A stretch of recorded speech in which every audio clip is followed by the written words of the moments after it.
Well, good morning to you on this day, 2 days after the birth of baby Sussex. No name yet, but the first baby, a boy, for Harry and Meghan, the Duke and Duchess of Sussex. And what I can tell you now is we expect the introduction to be imminent of their first child, baby Sussex, a little baby boy, 7 pounds, 3 ounces, born at 5:26 local time on Monday morning. Of course, we had live coverage for you then, and we will have live coverage for you just as soon as we see the couple and the baby, which we expect any time. Now, I can tell you, because I'm looking out of this side of my eye, Katie Nichols, a royal correspondent, of course, she's often on our program.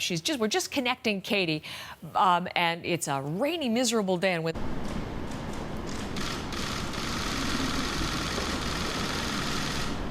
But let's just I'm going to just set this up for you, and then we're going to watch. Here it is. Harry and Meghan, the Duke of Duchess of Sussex, their new baby in his arms. Let's listen. Thank you. Can I get you both to look into the camera here, for me? That's great. Can you wait, please? Come on, look in here. Smiles, don't think of the secret slides.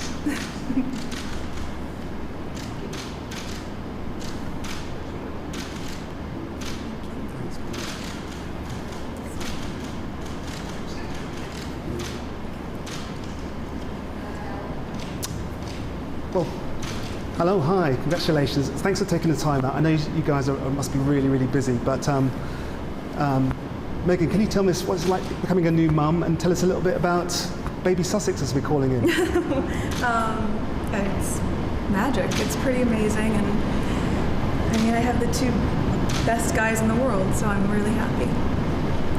Tell us a little bit about your son. What's he like? Is he sleeping well? Good baby? Yes. He has the sweetest temperament. He's really calm and. He gets that from.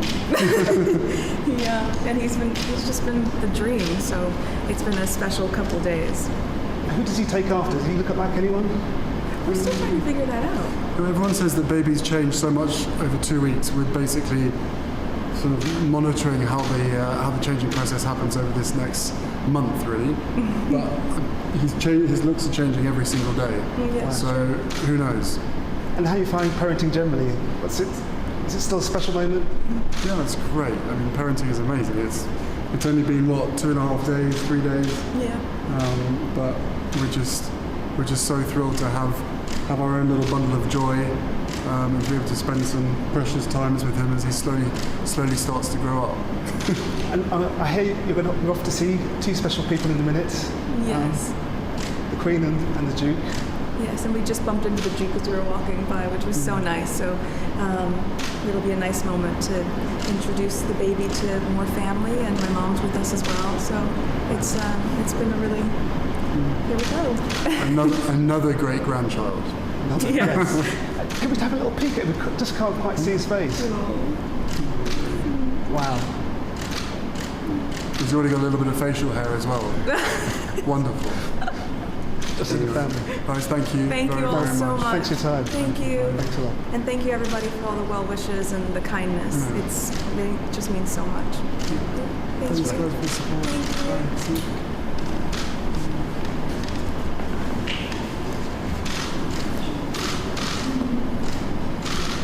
From inside Windsor Castle, there it was, and there they go.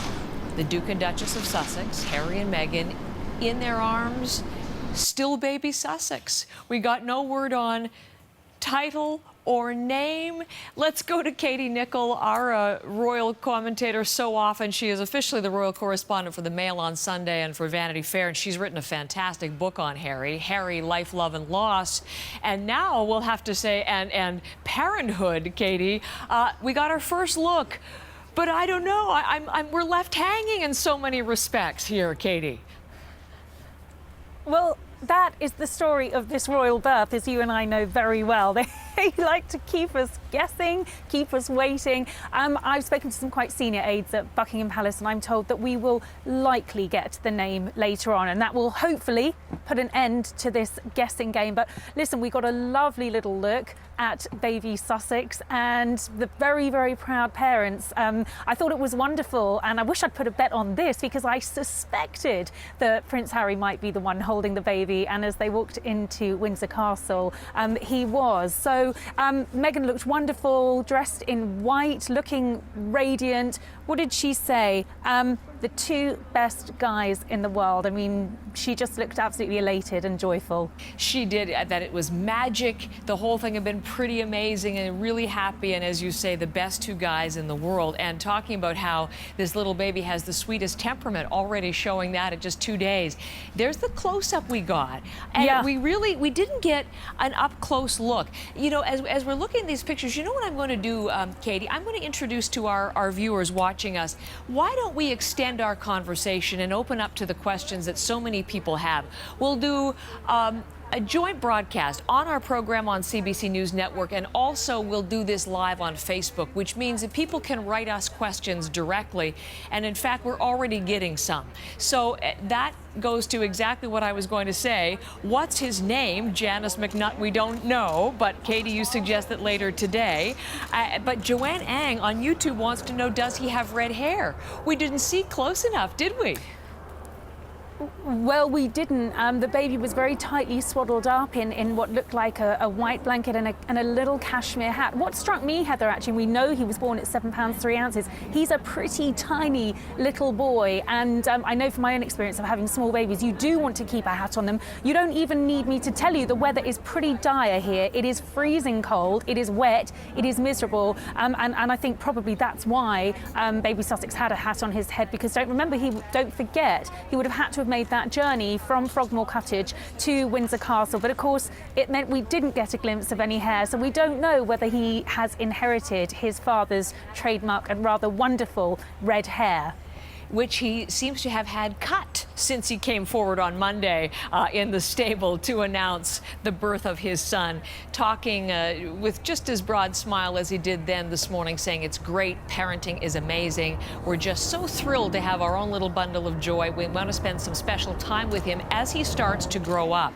Which goes into another question that we're getting, Katie, now on YouTube. This is from Phil, wondering about, will Harry and Meghan do other interviews anytime soon? This was obviously set up and orchestrated by them with people to whom they're comfortable speaking. But it sounds like they're going to keep pretty low-key for the foreseeable future, doesn't it? Well, I think they probably will. I think they will keep low-key. I think they're going to want to keep baby Sussex really out of the limelight. I do know that CBS, which is the American broadcaster who were actually also in on that photo call, the couple wanted a US broadcaster there. Apparently they're making a documentary with Gayle King, one of the couple's very close friends, about the royal baby. Who knows whether she's had actually any access to the couple, but I think it's probably unlikely that we're going to see them doing any more of this type of interview. I think probably now that we've seen them, once we get the name, I think they're going to want to go to ground. I think they're going to want to spend this time bonding as a family at Frogmore Cottage and probably keeping out of the limelight. Hearing from Callie Francis Robinson on Facebook as we look at, well, there's Harry, but Meghan, as you say, looking so beautiful beside him. How is she in a white dress and heels after giving birth on Monday? That is my question. She is my hero. She certainly, I mean, we don't really know, or do we, how the delivery and labor went, but she certainly appears this morning to be hale and well. Thanks for taking the time out. I know you guys are Well, apparently it was quite quick, and she did look incredibly well. I mean, yes, as you pointed out, you know, she was in a white dress, a sleeveless white dress, looked very like a tuxedo dress that I've seen her in before. I mean, obviously you could still see that she had a postpartum belly. She seemed very pleased and proud to show that off. I mean, she wasn't wearing a huge amount of makeup. She had her hair down. She looked very relaxed, very natural, and incredibly beautiful. It seems to be that as soon as you become a Duchess, you're able to do these incredible photo calls within hours or days of your delivery. I would love some of that, please. Because we certainly saw, you're right, Kate or Duchess of Cambridge, Catherine, after all three of her children, she looked radiant as she stepped out of the hospital very publicly immediately after giving birth. Of course, this has been a different reveal with baby Sussex to the world. Baby Sussex, if you're just joining in because we didn't get the name or the title, Katie Nicholl telling us we may well get that today. I have some questions coming in on Facebook, but I do want to ask in terms of, again, just the whole notion of delivery. Katie, I'm not sure what you're hearing from your incredible sources there, but I was reading some really interesting accounts. We talked about how Meghan had wanted to have a home delivery there at Frogmore Cottage, but in fact it seems that on Sunday night there was a trip into London and Portland Hospital. Do you have any details about the actual delivery itself? No confirmation on whether it was the Portland. I know that that is the name that's been speculated on. But yes, the suggestion and everything I'm hearing is that it did end up being a hospital delivery. Palace made it very clear that they weren't going to comment on this, that they weren't going to give details of the birth, that it was a private matter. I reported back in November in Vanity Fair that the couple were hoping for a home birth. I think it was very much in line with Meghan's holistic way of life. She's a very holistic woman. She wanted to do it naturally. But I think things changed when she was nearly a week overdue, so we don't have official confirmation, Heather. The Palace aren't saying anything, but I think we will find out in a matter of days when they lodge that birth certificate, which they have to do by law, and you do have to state the place of birth. So if it was the Portland Hospital, we will find out. Okay. Looking again, as you listen to the voice of Katie Nicholl, our royal commentator, who's going to be with us on for as long as you send us questions, but on the screen you're seeing Meghan Markle, formerly 37 years old, first-time mom to baby Sussex in the arms of his dad, Prince Harry, the Duke of Sussex, 34, and just beaming, both of them are, to introduce their firstborn to the world, and happening there in the hall of Windsor Castle. I can tell you that Queen Elizabeth and Prince Philip, the Duke of Edinburgh, they passed as they were coming to meet the reporters and cameras. So the Queen will meet her 8th great-grandchild in just a few minutes, and also Prince Philip will. In the company of this couple, though, we know, Katie, is Meghan Markle's mom, who was said to have arrived sometime around Easter in anticipation. We're getting a question from Julie Mackenzie on Facebook, wondering about the role that Meghan's mom will play, how long she's going to be staying, and if we have any particulars on that. Well, I can tell you that despite speculation that Doria was going to be moving over here, apparently she's not. She wants to stay in LA. She's got dogs in LA, she's got friends in LA, her home is in LA, and I think the couple will end up spending a lot more time over there. There's rumour they're going to buy a house near Doria so that they can spend more time in the States, but certainly Doria is very much here at the moment. I don't think there's a big entourage of staff over at Frogmore Cottage. I don't think they've got chefs or maternity nurses or valets. I think they've really kept it scaled back, and it's Doria who is helping with the cooking and the laundry and just taking care of her daughter. I mean, in that respect, they're no different to any other family, and Doria has been the one to step in. She's incredibly grounded. There's such a close bond between mother and daughter, and by all accounts, we understand that Doria was there for the birth as well. So, you know, there must be a real closeness between Harry, Meghan and Doria, and I think of all the people that Meghan wants around at the moment, it's her mum and, of course, her husband.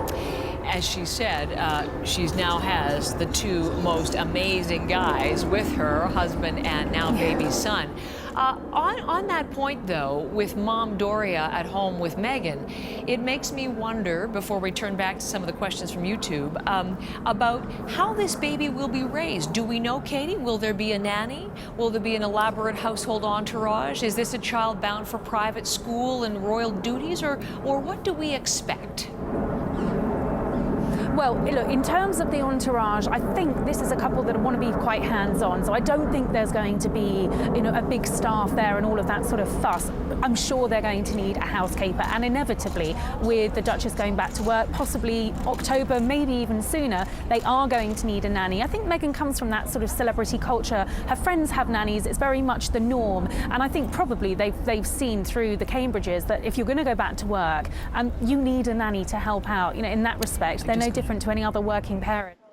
Possibly even an American nanny. We're hearing rumours that they might want to go for an American nanny, maybe even a male, and go for a nanny. But I think they'll keep the staff pretty pared back. In terms of the sort of life that this royal baby is going to have, I think later on this afternoon, if we do get that announcement on names and titles, that, Heather, could give quite a bit away. If it's not an HRH, all signs indicate that this could perhaps be a private citizen who goes on and gets a job and, you know, does not go down the royal route as such. And that would be in keeping with a streamlined royal family. But I think those are bigger questions for further down the line, and possibly the couple haven't even made those decisions yet. A nanny. I love that. A male nanny. That's fantastic. And listen, I asked that question, but I want to say hello to Lisa A. Sharples on Facebook, who was wondering that very thing, Katie. Will the couple have a nanny with them at home right away? On the question of title, we can come back to it, but if there is not an HRH, His Royal Highness, he's already Earl of Dumbarton because he takes that title from Harry, and the Queen gave that title to Harry on his wedding day nearly a year ago. If he is a private citizen, we would refer to this baby as Master Blank Mountbatten-Windsor. Is that would be his correct name if, in fact, he remains a private citizen? Yes, that is what we would expect. But don't forget, he will also inherit the Dukedom of Sussex. So when I say he's going to be a commoner, he's not really going to be a commoner at all. That's true. Okay, back to questions on Facebook. This is Grace Petriarcha asking on Facebook, why was Harry holding the baby? Is there any traditional element to that? Because I think I remember Kate holding the babies when she left hospital, Katie. Yes, and if I can remember correctly, I think William did actually take the baby, and it was certainly William that put the baby into the car seat with, you know, amazing expertise for a first-time dad. I just had an inkling that it was going to be Harry holding the baby. I don't know why. I mean, maybe because I know how long he's wanted to be a father. I think he's just going to take to fatherhood like a duck to water. I'm sure that behind the scenes he's changing the nappies, he's helping with those night feeds. I think he's going to be really, really hands-on, and I think it was rather lovely actually that he was holding the baby.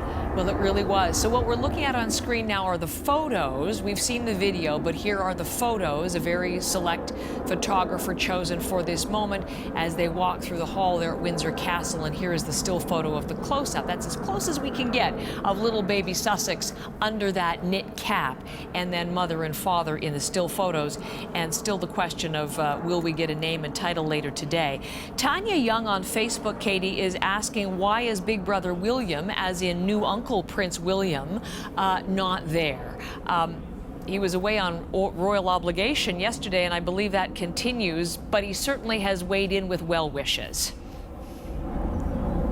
Yeah, I mean, you saw the Duke of Cambridge and the Duchess actually give a bit of an impromptu interview to the press yesterday when they were down at the Cutty Sark. They were launching the King's Cup Regatta, and, you know, apparently they are itching to meet their new nephew. Kate apparently is incredibly broody and already thinking about baby number 4.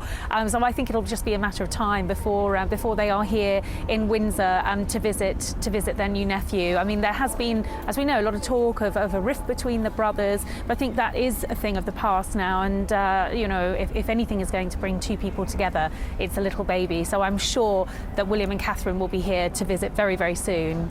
It was cute yesterday when he welcomed his brother, Prince Harry, into the Sleep Deprivation Society. That is parenting, and Kate sort of knowingly smiled at what they've been through with their 3, looking at 4. Interesting you raise that, Katie, because Nathan Heaver on YouTube, thank you for your question. Any idea how many children Harry and Meghan will have? No, I mean, listen, I don't, but I think both of them were desperate to become parents, and it wouldn't surprise me at all if we're going to see more than one baby Sussex. I'm sure they'd quite like to have at least 2, if not 3. But again, age 37. Might be thinking about that, and age 34 thinking about that as well. But there's no doubt they were keen to have as many as they possibly said. They were keen to have as many as we can. It's funny, I listened to the planes overhead. I remember when you and I were talking there nearly a year ago for the royal wedding. It's non-stop flight path from and into Heathrow. So we hear the planes overhead, and it's kind of a reminder of just how interested the international community is in this story for so many reasons. Again, looking there at the very first video of Harry and Meghan, Prince Harry and the Duke and Duchess of Sussex, as they're formerly known, and baby Sussex still not named and not title attached. Katie, just stay with me for just a second. What I'm going to do is, because we are just coming up to the top of our hour, Katie Nichol Okay, hold on. Hold on. We'll do the formality stuff in just a second. I'm just trying to keep a gauge of all of this because we're continuing on with live programming, both on CBC News Network and as well on Facebook and on YouTube and all of our social platforms. And some fantastic questions from you. I thank you for them. Here's a good one from Peggy Stott, Katie. Will baby Sussex have dual citizenship, British and American? Yes, I believe so, which makes this baby even more historic because he will be the first royal to be half American and half English. And any sign, this is a good question from Andrea Stu as well, did we see any presents, you know, as they're known colloquially as push presents when you have a new baby, like a new ring or jewelry? I was checking, I don't think I saw anything there, Katie, did you? Oh, no, I was so busy trying to get a peek of the baby. I didn't notice whether Meghan was wearing a new sparkler. But you know what? Harry's quite the romantic when it comes to presents, and he's given Meghan some beautiful pieces of jewellery. So without a doubt, there will be something very special as a push present. Okay.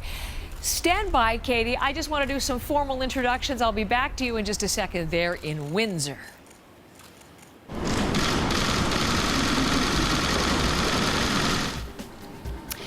Good morning to you. If you're just joining me on CBC News Network, you're looking here at the big reveal. The Duke and Duchess of Sussex, Harry and Meghan, introducing their firstborn in the hallways of Windsor Castle. We just got a quick glimpse of the baby. No hints yet, though, as to what his name or title, possible title, might be. It's magic. It's pretty amazing, and I mean, I have the two best guys in the world, so I'm really happy. We're just so thrilled to have our own little bundle of joy and to be able to spend some precious times with him as he slowly starts to grow up. The beaming new parents introducing baby Sussex to the world, and now up close to great-grandmother Queen Elizabeth and, of course, great-grandfather, the Duke of Edinburgh, Prince Philip, as well. We're standing by to take you live to Windsor for full details on the big reveal and to answer your questions as well on Facebook. Getting some wonderful questions, and Katie Nichol, our royal commentator, is standing by to help me answer those. But right now, what we want to do, if you missed it about 20 minutes ago, it was the moment where Harry and Meghan arrived in the hall of Windsor Castle, walking toward photographers and toward videographers, capturing the moment, holding Prince Harry, their newborn son, just 2 days old. This is how it all transpired. We'll play it for you in its entirety as you saw it live earlier on CBC News Network.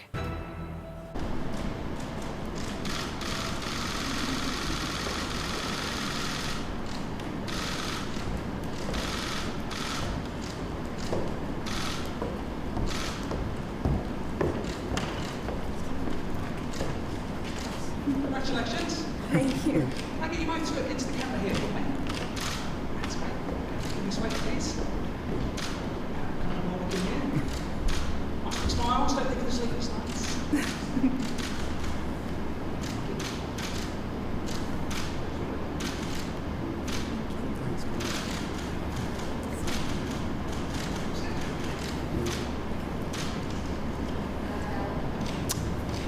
Well, hello, hi, congratulations. Thanks for taking the time out. I know you guys must be really, really busy, but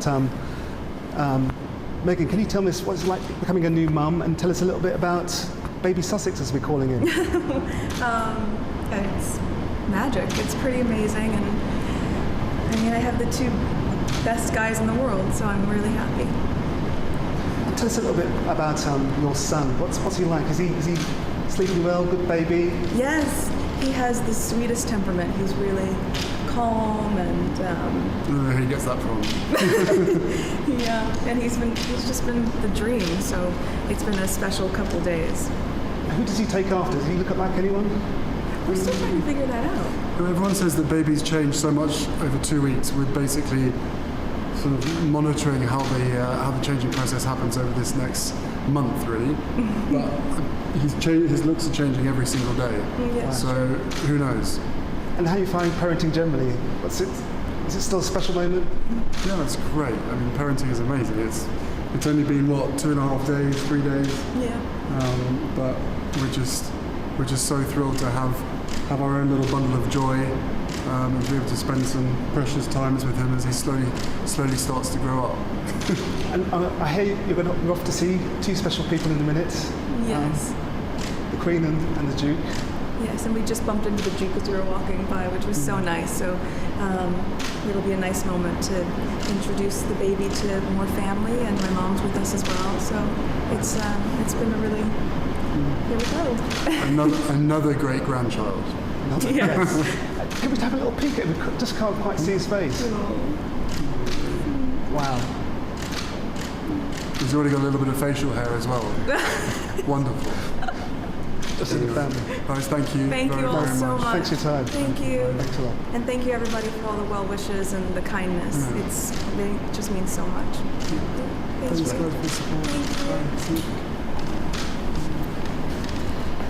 And there it was, as the Duchess of Sussex puts her arm around her husband and snuggles in to look at their new baby, baby Sussex, because as you heard there on that replay, no name and no title, but there is the close-up shot that we have of baby Sussex, born on Monday morning, 5:26 local time, weighing 7 pounds 3 ounces, and swaddled all up there, little cap and beautiful blanket, held by his father, Prince Harry, who talked about, of course, when he announced his birth, that he was over the moon, just an amazing thing. And certainly you saw both parents beaming, and Meghan talking about how it was just magic and how the whole thing was pretty amazing, and I have the two best guys in the world, so I'm really happy, and especially happy because her firstborn has the sweetest temperament. So that is what was revealed to the world just about 25 minutes ago now. And ever since, we've been in a simultaneous broadcast because you have many wonderful questions about this event and about the baby. There is such intense interest and affection for Harry and Meghan. And we're doing a program as usual on CBC News Network, but also on all of our digital platforms, Facebook and YouTube. And you can ask me questions on Twitter as well. They all come to me. And then with the help of my great friend in royal interest, Katie Nichol, we're going to answer them for you. Katie's in Windsor this morning. Katie's the royal correspondent for the Mail on Sunday and Vanity Fair. She's also the author of a fantastic book on Prince Harry, and you know her from our royal coverage as well. On CBC News. Katie, in thinking about this, we've been speaking for about 25 minutes now, but it was sort of breaking as we were talking when we looked at it together for the first time. Anything now, with the benefit of a few minutes reflection, standing out for you in that reveal? Yeah, you know what I was just thinking, Heather? There was so much fuss, I think, in the media made about the fact that they weren't going to do this traditional photo call outside the hospital. And when I reflect on what we've just seen, actually, this felt like a really lovely way of doing it. It felt very personal. You know, we've had 2 interviews now out of Prince Harry. And I think when I look back to those past 3 royal births that I covered, yes, we had a few words from William and Kate after George, and not so many words for the subsequent 2 births. But this sort of had a feeling of real inclusivity. I mean, the parents had a bit of time to just get used to things. Meghan to recover herself a little bit. As pointed out, she looked amazing, didn't she? Wearing a white dress, in heels, very little makeup, just glowing with that new maternal glow. But so I actually think we're very lucky the way things have panned out. I think we've been granted quite a wonderful insight into their new life as a family of 3. And remember, this is a couple who said they wanted the birth to remain a private, and details of that birth are still, you know, all up in the air. We don't really know where baby Sussex was delivered or anything like that. But you can see from that very lovely footage just how happy they are as a new family. I think we're very lucky to see that. Nothing confirmed, but it appears that it was not the home delivery that Meghan Markle had been hoping for, that it was in a hospital. But again, those details as yet not confirmed. Back to our questions, Katie, because we got one from Andrea on Facebook wondering about why they chose that particular room, or it's more like a hallway in Windsor Castle, any significance, because there always is a lot of symbolism and meaning attached to royal choices. Is there anything in that place that stands out to you at all? Well, it's a really interesting question, and I have to say I'm not sure why they chose that location.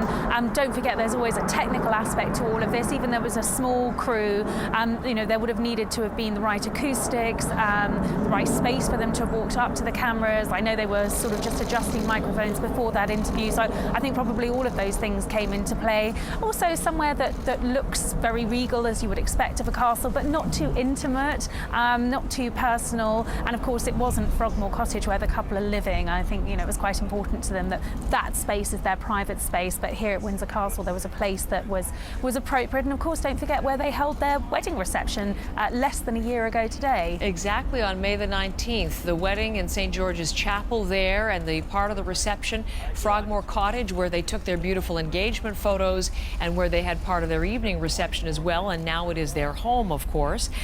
Since we're talking about the place, Windsor Castle, which is so beloved by the Queen, many questions about significance there, but I'm wondering if we also heard a question continuing on this line from Andrea again on the blanket. Is there anything in the significance of the blanket? We don't have those details yet, whether it was made by someone or is something of a royal tradition. But looking at that, it makes me think about gifts, Katie, because there was some discussion here in Canada. Canada has traditionally, at least with William and Catherine's children, given a $100,000 donation to charities, and then has given more traditional Canadian gifts, mucklucks, hide blankets, things of that nature to the Cambridges. Any indication if gifts have started to arrive or what this baby can expect to receive? So the couple have asked the public to donate to some of their charities, and I think that's really important to them. And we saw even before the arrival of baby Sussex, that goodwill among the nation, actually among the international audience, huge donations pouring in for their charities. So I think that's their preference. But of course, friends and Commonwealth leaders and officials will want to send presents, and of course those are going to be very gratefully received. I would imagine that there's a busy team at Buckingham Palace sifting through well-wishers, letters and presents, and we will get an official list of presents given to baby Sussex, I think sometime in the near future. Question from Priscilla, was Meghan's mom Doria Ragland with her when she delivered, and we understand that was the case, and we were talking about that earlier this morning.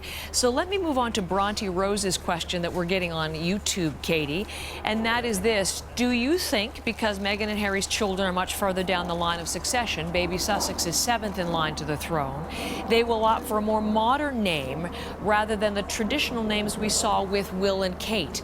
We've been mentioning this morning that Spencer is one of the two favorites right now. Alexander seems to be in contention too, but this is at least with the bookies. So given that there may be a little more freedom allowed to this baby, what are you thinking in terms of traditional versus contemporary names? I think we will probably get a combination of the two, actually. I'd be quite surprised if there wasn't a Philip or a Charles in some of the names. And don't forget, royal babies have more than one name, 4, even 5 names. And Spencer, yes, I've heard that as a popular choice, and that would be a really lovely a tribute, of course, to Harry's maternal side of the family. I'm hoping, Heather, we're not going to have to wait too long to find out names. I think there's a sense there's been so much speculation about the baby and the details of the birth and everything else, that the couple now, probably having done this photo call, done this brief interview, probably want to issue the name at some point later on today and then close the doors to Frogmore Cottage and shut the world out. Question from Nathan, again related to name. What is the latest they can name the baby? I mean, maybe the baby's already named and we just don't know it.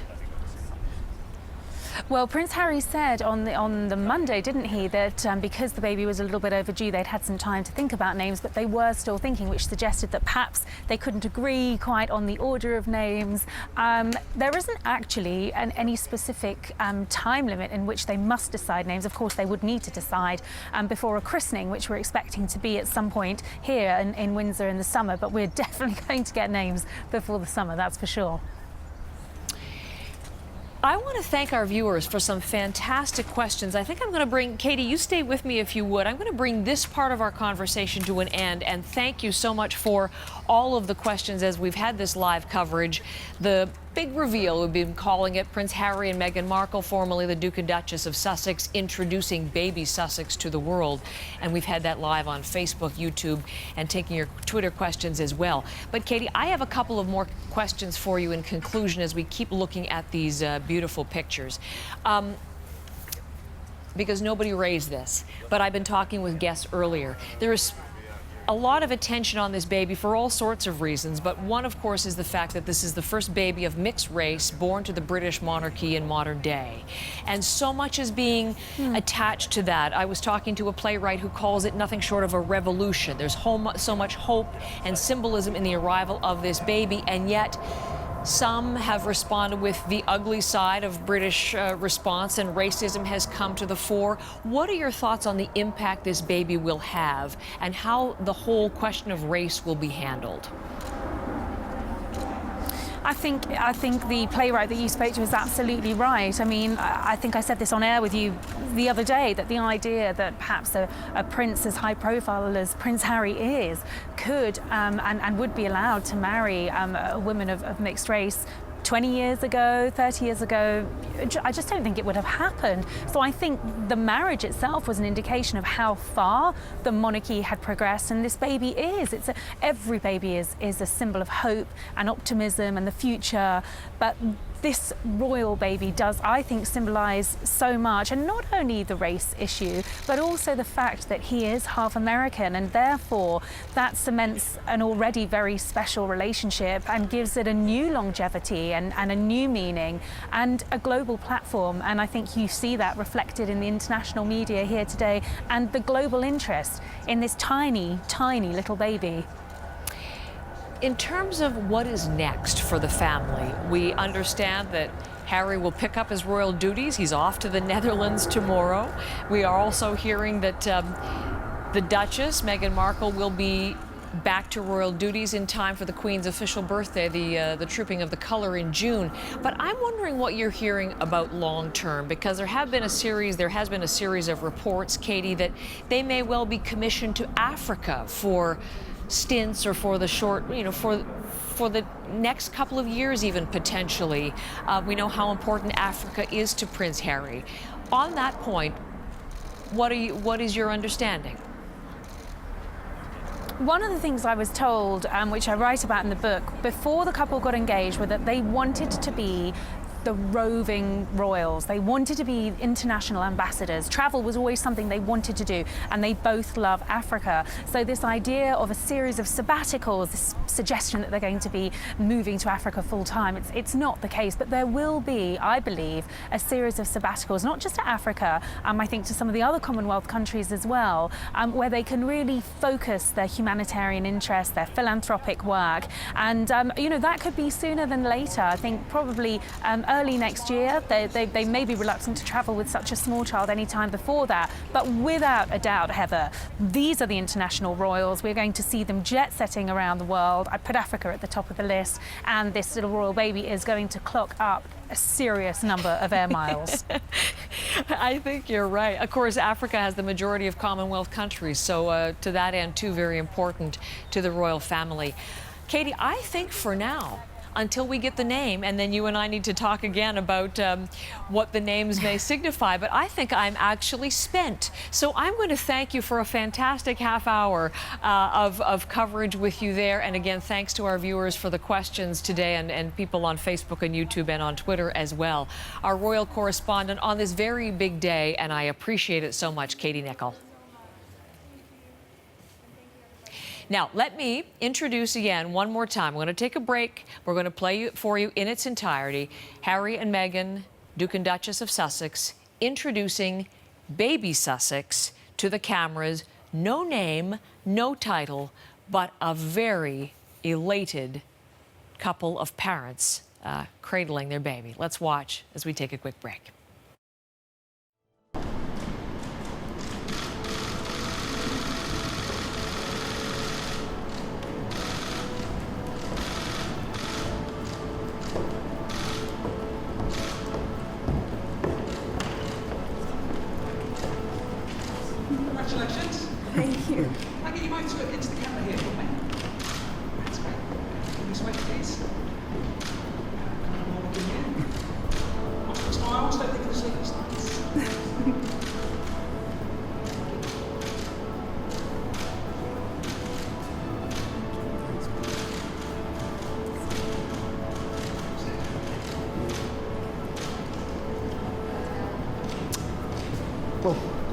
Hello, hi, congratulations. Thanks for taking the time out. I know you guys must be really, really busy, but Meghan, can you tell us what it's like becoming a new mum and tell us a little bit about baby Sussex, as we're calling him? It's magic. It's pretty amazing, and I mean, I have the two best guys in the world, so I'm really happy. Tell us a little bit about your son. What's he like? Is he sleeping well? Good baby? Yes, he has the sweetest temperament. He's really calm and I don't know where he gets that from. yeah, and he's just been the dream. So it's been a special couple days. Who does he take after? Does he look like anyone? We're still trying to figure that out. Everyone says that babies change so much over 2 weeks. We're basically sort of monitoring how the changing process happens over this next month, really. But his looks are changing every single day. Yeah. So who knows? And how you find parenting generally? Is it still a special moment? Yeah, it's great. I mean, parenting is amazing. It's only been 2.5 days, 3 days. Yeah. But we're just so thrilled to have our own little bundle of joy, and to be able to spend some precious times with him as he slowly starts to grow up. And I hear you're off to see two special people in a minute. Yes. The Queen and the Duke. Yes, and we just bumped into the Duke as we were walking by, which was so nice. So it'll be a nice moment to introduce